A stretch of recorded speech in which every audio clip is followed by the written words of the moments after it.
Marcus Aurelius was the Emperor of Rome from 161 to 180 AD and is considered as the last of the 5 good emperors.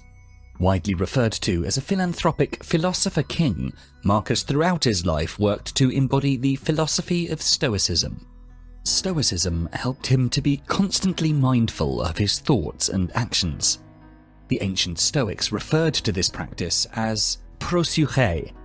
It means always being vigilant about both what you're thinking and what you do, so that you can be fully cognizant of your choices and actively work to make the most virtuous choice possible.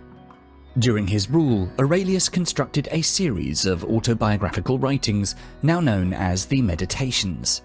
In his meditations, he spends a great deal of time emphasizing the value of mindfulness, and which is why in this video we bring you 5 ways we could learn to be more mindful of our thoughts and actions from the wisdom of Marcus Aurelius. Number 1. Keep your focus on the present. Marcus Aurelius says, "Each man only lives in this present instant. All the rest either has been lived or remains in uncertainty." One of the most basic principles of mindfulness is the need to keep your mind on the current moment. When we think about the future, we may feel worried or stressed. When we think about the past, we might feel sad or regret the decisions that we made. It's only by living in the present moment that we can free ourselves from these negative emotions and enjoy a more harmonious mindset. Aurelius takes this a step further. It is not enough to have your mind focused on your current experience. You should aim to cultivate an attitude of compassion and dignity in everything you do. It is by being your best self that you set yourself up for success. If you know that you've truly done your best, you'll have no regrets when you look back.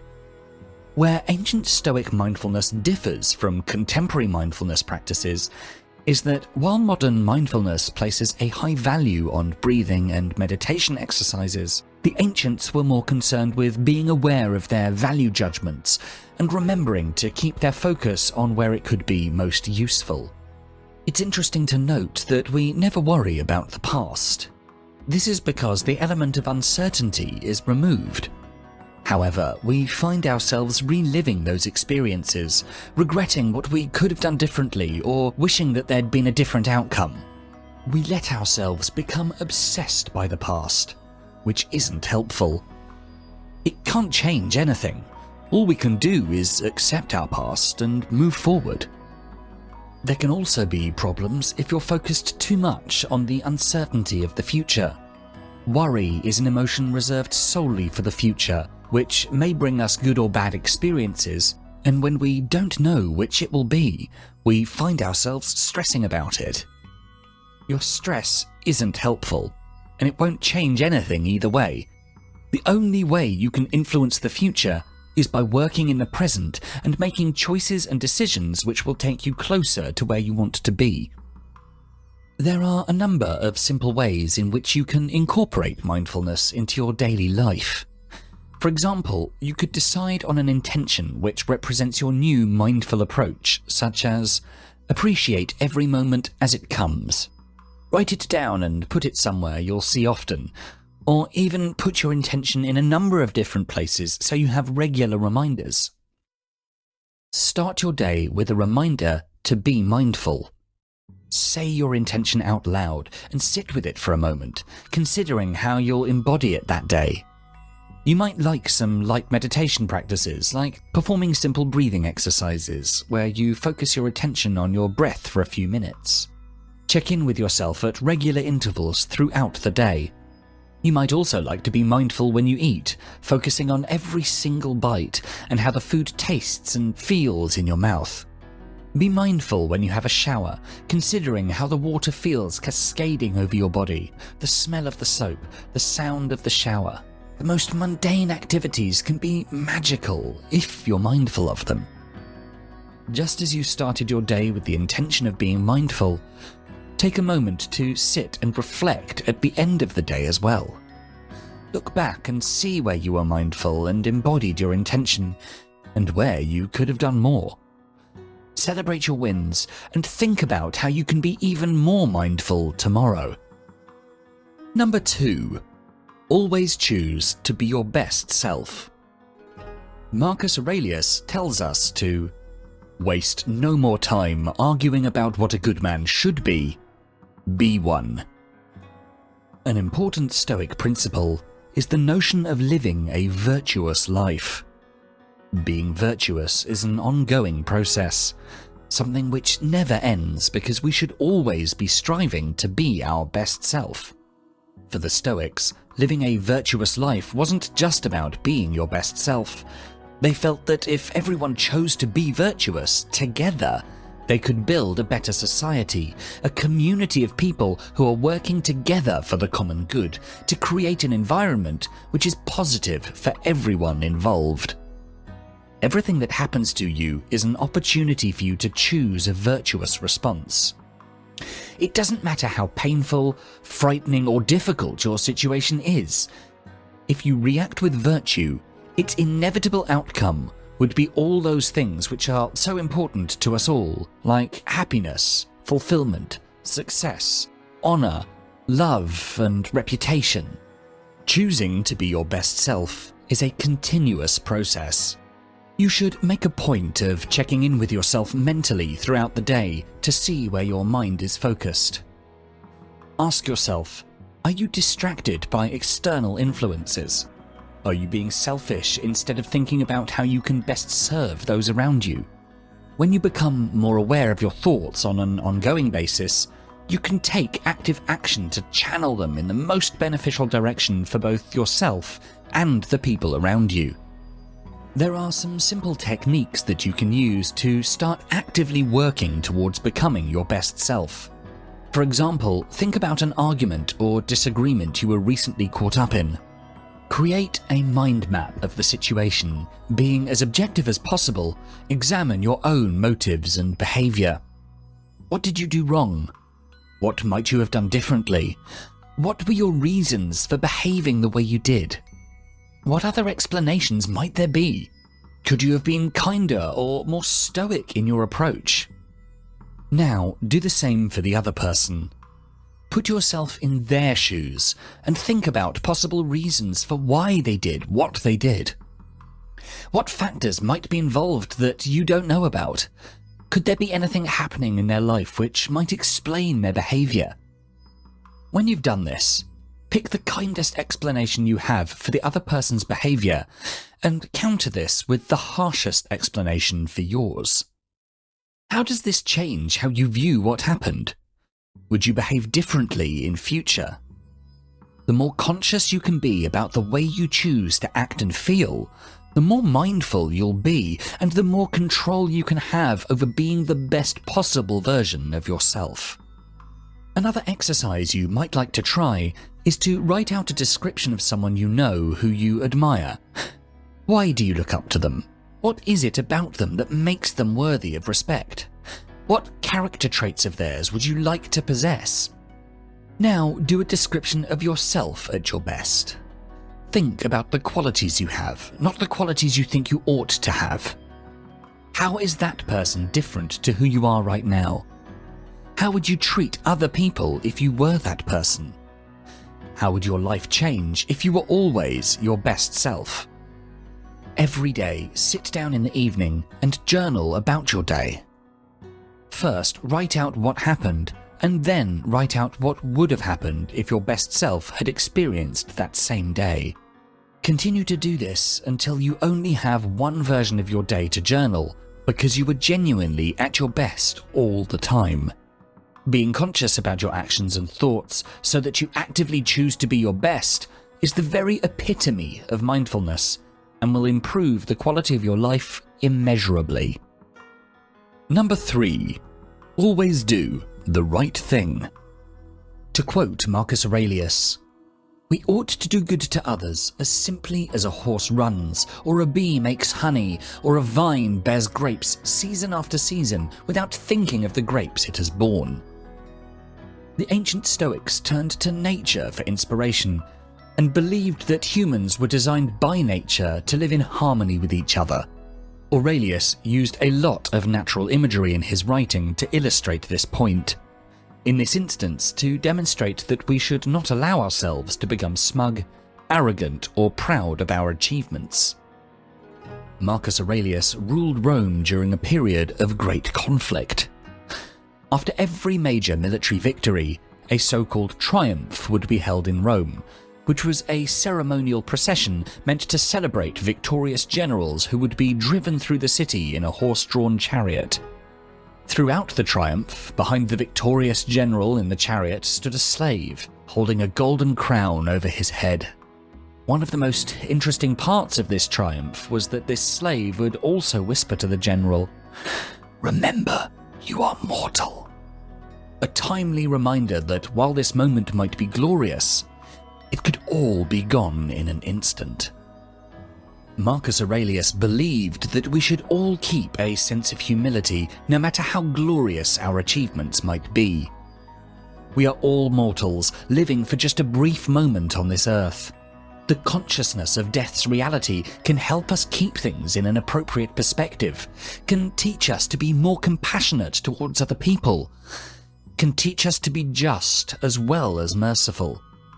We can implement this wisdom in our lives by avoiding being too arrogant and by trying to do the right thing at any given moment. Being righteous in our relationships with everybody around us. To do so, we should look deep inside our hearts, examine any negative pattern by which we sometimes act, then take a step back and learn how to pause before acting on anything. Oftentimes, these negative patterns are born in fear of something, say the fear of being alone, or of poverty, fear of not being enough, and ultimately, the biggest of them all, the fear of death. To the Stoics, such fears were pointless. We cannot control the actions of others or prevent the inevitable cycle of change. Therefore, it's a waste of energy and time to fear that which you cannot control. If you face your fears with courage and accept that not everything will go according to plan, you'll be better placed to cope with things that don't go your way. By overcoming these fears, our spirit will free itself. We would become more open to others, more compassionate, as well as more forgiving to ourselves and others. For example, if you're asked to do something at work you consider immoral, say ditching a colleague and making him lose his job in spite of his high skill levels, you should take a step back, reflect on what would be the right action for you in this situation, confront your boss, and give a complete list of reasons why you think this action would be inappropriate.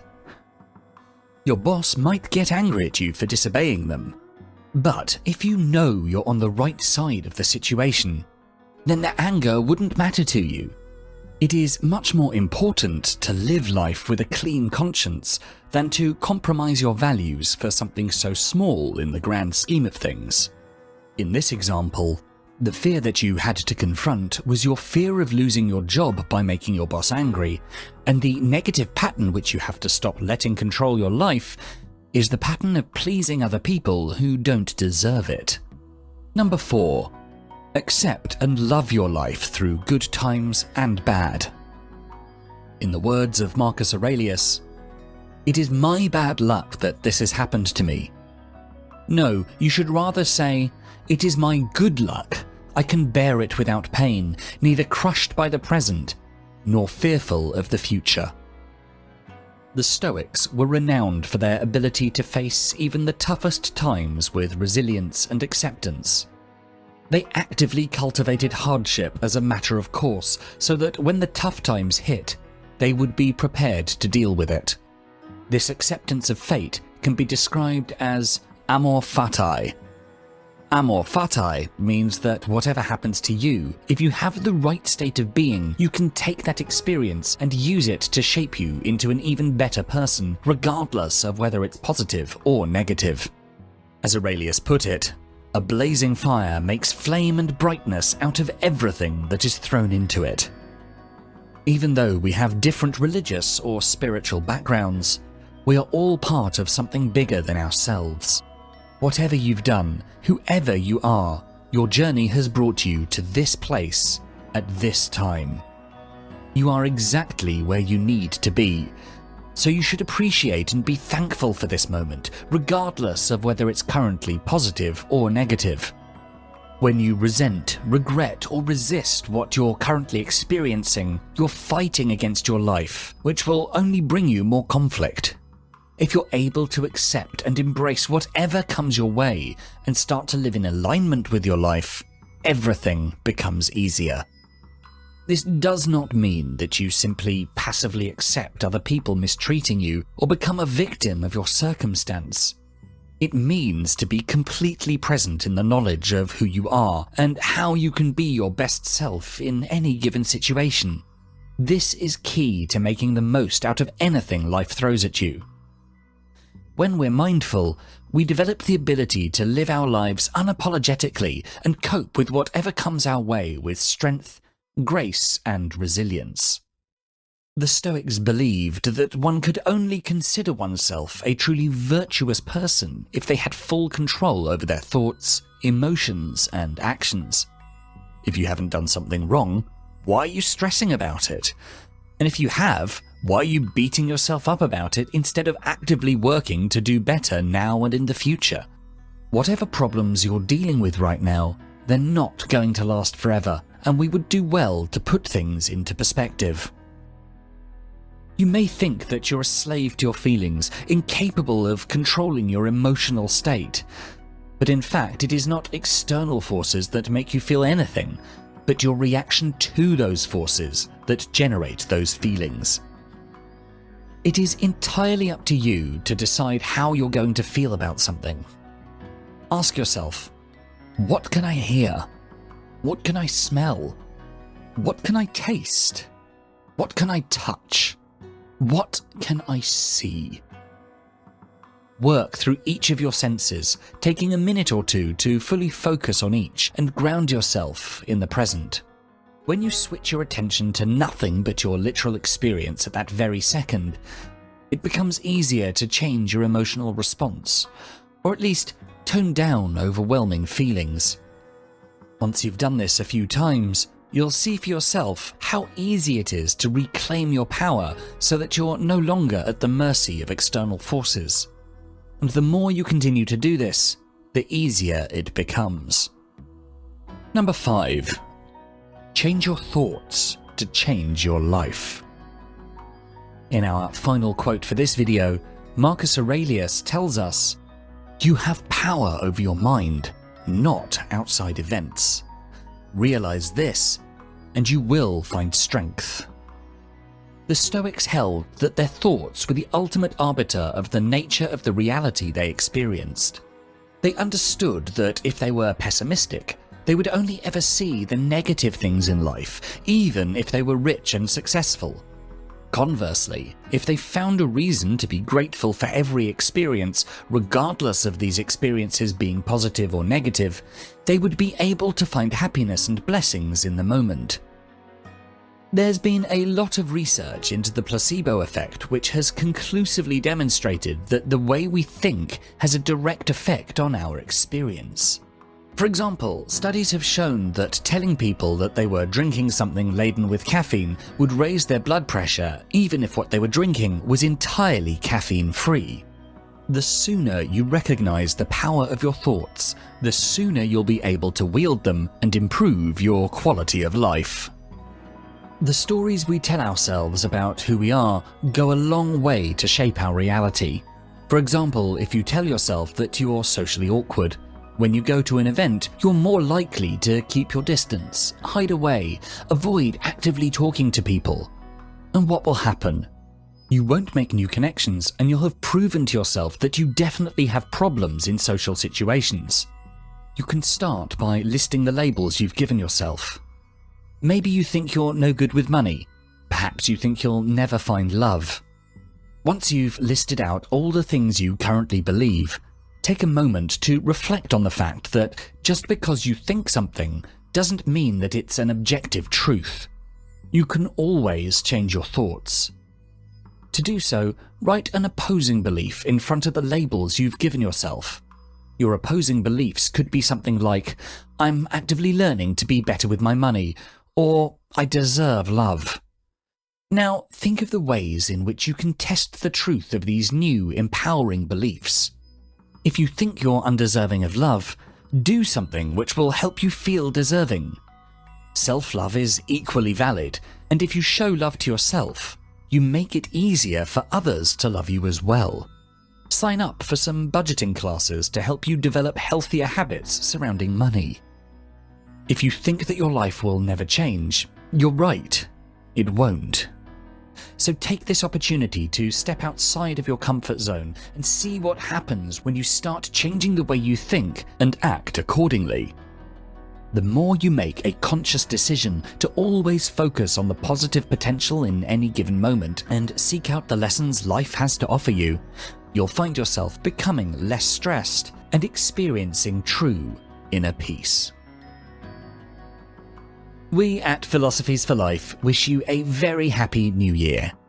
May this new year bring you happiness, new achievements, and a lot of new inspiration in your life. In this new year, if you wish to get started with the habit of reading, or if you wish to read more on Stoicism, then we'd definitely recommend this book to you called Stoicism: How to Use Stoic Philosophy to Find Inner Peace and Happiness by Jason Hemlock. Inspired by the wisdom of ancient philosophers such as Marcus Aurelius, this book brings powerful philosophy to the modern world with practical exercises which might transform your world.